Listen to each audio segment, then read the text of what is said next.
tauhid berarti membicarakan takdir Allah. Takdir Allah, ciptaan Allah. Ma qadir yakun wa illam yakdur lam yakun. Yang pernah corona Allah, yang pernah mati juga Allah. Man musabab. Gapagak sebab li Allah Taala. Ngan sebab corona mati kita yo. Nyan sama tit ngan sebab ipok le kurnia. Man beda cu. Nyo corona je kurnia.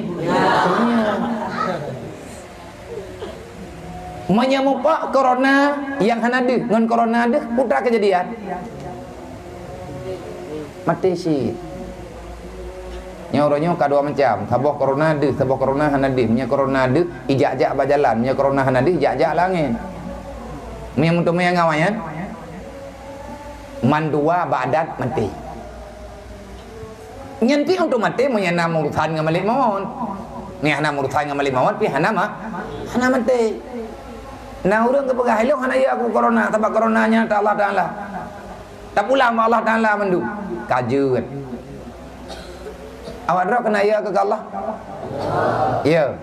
Keujian apa ke? Ujian. Hai ke ujian mana? Naya ke ujian? Nah.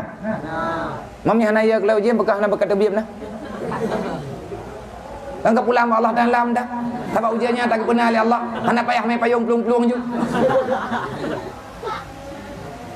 Pakan bawa taman ujian. Sebab ngan taman ujian sakit sakit ulai. Mutoto menyedong. Bawa taman ujian karena li nan gejit marit baik berangkaho. Ma qadir yakun wa illam yakdur lam yakun. Semua itu sudah dipastikan dalam ilmu Allah. Hanya dok pegah lagi mana kan ada awakkah ke pegah ni. Banjara le corona yo. Corona, hai corona, la dekum corona, dekum corona. Kalau gua lama kena dia ada corona menam. Ilah anak pegah berat-berat apa boleh ni dia. Pakat kuteh. Kuteh pun ayah ada kemeninggal. Kemeninggal tahu yang ayah. Meninggal ada ya tetap meninggal. Hana ya galak tak ke meninggal. Ni hana meninggal. Kita yang kau orang malam kat dalam kuam meninggal. Ya Allah tangguh meninggal. Ya Allah tangguh meninggal. Ni hana tu aja nak menti tu. Hana.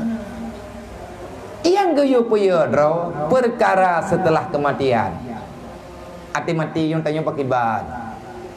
Selamat dari Tuhan. Kan selamat pulain. Selamat iman Tuhan. Bek ngan karenanya le katanya kan le buat mentamah dau sa ka